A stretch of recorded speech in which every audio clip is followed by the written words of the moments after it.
Il voulait lui voler la seule chose que sa grand-mère lui avait laissée, mais il ne s'attendait pas à sa réponse. « Tes parents vont un jour arrêter de tout contrôler? Cette maison est à moi et je ne laisserai personne la vendre. » La voix de Kira tremblait, mais ses yeux, eux, ne tremblaient plus. Elle venait de jeter son téléphone sur le canapé après un nouvel appel de sa belle-mère. Encore une fois, la même pression. Encore une fois, la même idée. Vendre la datcha, la maison de sa grand-mère, le seul héritage qui lui restait, le seul endroit où elle s'était toujours sentie chez elle. Denis, son mari, sortit de la cuisine avec son café, calme comme si de rien n'était. Trop calme. « Qu'est-ce qu'il y a encore ?» demanda-t-il. Kira tourna lentement la tête vers lui. « Ta mère m'a appelé. Encore. Elle exige qu'on vende ma maison pour sauver le business de ton père. » Denis soupira, déjà prêt à défendre l'indéfendable. Elle s'inquiète simplement pour l'entreprise, et là, quelque chose se brisa. « Tes parents vont arrêter un jour de décider à notre place. Cette maison est à moi, et je ne laisserai personne la vendre. » Le silence tomba d'un coup dans l'appartement. Mais pour Kira, ce n'était pas juste une maison, c'était une vieille datcha à Pavlovsk. Un petit terrain, une clôture bleue, une vieille véranda en bois, un pommier planté avec sa grand-mère quand elle avait 8 ans. C'était les étés de son enfance. Le goût du thé chaud, l'odeur du bois, les histoires racontées le soir, les bras de sa grand-mère, sa paix, son refuge. 3 ans plus tôt, sa grand-mère était morte paisiblement dans son sommeil et elle avait laissé la maison à Kira, pas aux autres, pas à la famille de son mari, à elle. Mais pour Denis et ses parents, tout cela n'avait aucune valeur. Pour eux, ce n'était qu'un bien immobilier, un terrain, un chiffre, une opportunité, un sacrifice raisonnable pour sauver une entreprise familiale au bord du gouffre. « La société de mon père va mal, » dit Denis, le ton froid. « Si on ne trouve pas d'argent maintenant, on peut tout perdre. Cette datcha ne sert à rien.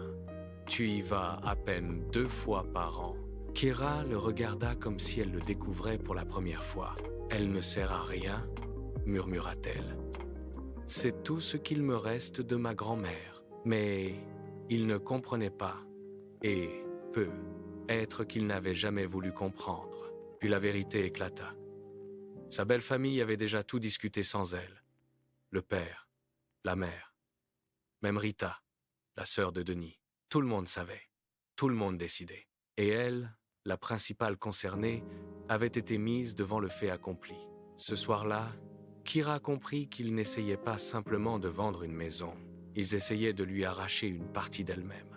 Le lendemain, sa belle-mère rappela, d'abord avec une voix douce, presque mielleuse. « Ma chérie, tu fais partie de cette famille, tu dois comprendre. » Puis le masque tomba. « Si tu refuses d'aider, alors ne parle plus de famille. » Mais le pire restait à venir. Cette fois, il ne parlait plus de vente. Il parlait de mettre la maison en garantie. Un simple document, une formalité. Tu resteras propriétaire, disait-il. Kira éclata d'un rire glacé. Elle avait compris le plan. Si l'entreprise coulait, la maison disparaîtrait avec elle. Et tout le monde ferait semblant d'être désolé. Non, pas cette fois. Le jour même, elle prit rendez-vous avec une avocate. Quand elle sortit du cabinet, elle avait une certitude. Sans sa signature, personne ne toucherait à cette maison. Ni vente, ni hypothèque, ni magouille. Mais l'avocate lui glissa aussi une phrase qui lui resta dans la tête. Quand l'argent entre en jeu, certaines personnes deviennent très inventives. Méfiez-vous de tout le monde. Alors Kira prit une décision. Elle fit sa valise, quelques vêtements, ses papiers, son ordinateur, et elle partit. Direction, Pavlovsk. Quand elle descendit du train et marcha dans la neige jusqu'à la vieille clôture bleue, son cœur battait comme s'il reconnaissait le chemin avant elle. La maison était là, silencieuse, froide, mais debout. Elle ouvrit la porte. L'odeur du bois et du passé l'enveloppa immédiatement. Dans cette maison, personne ne lui criait dessus. Personne ne manipulait ses émotions. Personne ne décidait à sa place. Ici, Elle n'était ni épouse, ni belle-fille, ni variable d'ajustement dans les problèmes des autres. Ici, elle était simplement elle-même. Pendant que son téléphone explosait d'appels Denis, sa belle-mère, Rita Kira, ralluma le vieux poêle. Le feu prit lentement. Et pour la première fois depuis longtemps, elle respira. Quand Denis finit par lui écrire « Où es-tu ?» on s'inquiète. Elle répondit seulement « À la datcha ». Je réfléchis. Sa réponse suivante fut encore plus froide. « Reviens, on va parler calmement.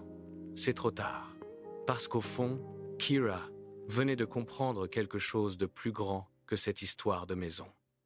Le vrai problème n'était pas la datcha. La datcha n'était que le révélateur. Le vrai problème, c'était toutes ces années où elle s'était tue. Toutes ces années où la famille de son mari décidait pour elle. Toutes ces années où on lui avait appris qu'être gentil signifiait céder. Mais maintenant, c'était fini. Quelques jours plus tard, Denis vint la voir, seul. Pas de parents, pas de mise en scène, pas de grandes phrases, juste lui, debout devant cette vieille maison qu'il avait toujours méprisée. Il regarda autour de lui, puis dit doucement « C'est beau ici. » Je n'avais jamais compris. Kira ne répondit pas. Il finit par lui avouer que ses parents avaient abandonné l'idée, qu'un autre investisseur avait été trouvé, que la maison ne serait plus touchée. Puis il posa la seule question qui comptait. « Tu vas rentrer ?» Kira le regarda longtemps. 10 ans de mariage, 10 ans de compromis, 10 ans à faire semblant que tout allait bien. Puis elle répondit « Je ne sais pas, mais je sais une chose. Je ne vivrai plus jamais comme avant. » Et cette phrase changea tout. 3 mois plus tard, elle n'était jamais revenue. Elle loua un petit studio en centre-ville, trouva un nouveau travail à distance, passa ses week-ends à réparer la maison, à redonner vie au mur, à elle-même aussi. Avec Denis, les conversations devinrent rares, polies, lointaines, jusqu'au jour où elle dit calmement « Je t'enverrai les papiers du divorce la semaine prochaine. » Et à sa propre surprise, ça ne lui fit pas mal. Au printemps, le vieux pommier fleurit. Kira resta longtemps sous ses branches blanches, respirant l'odeur du renouveau. Et dans le silence du jardin, elle pensa à sa grand-mère, comme si elle entendait encore sa voix. « L'important, ma chérie, c'est de savoir ce qui est à toi et de ne le laisser à personne. » Kira sourit. La maison était à elle. Sa vie était à elle. Son choix aussi. Et pour la première fois depuis des années, elle n'avait plus peur de dire non. Parce que ce n'était pas de l'égoïsme, c'était de la dignité.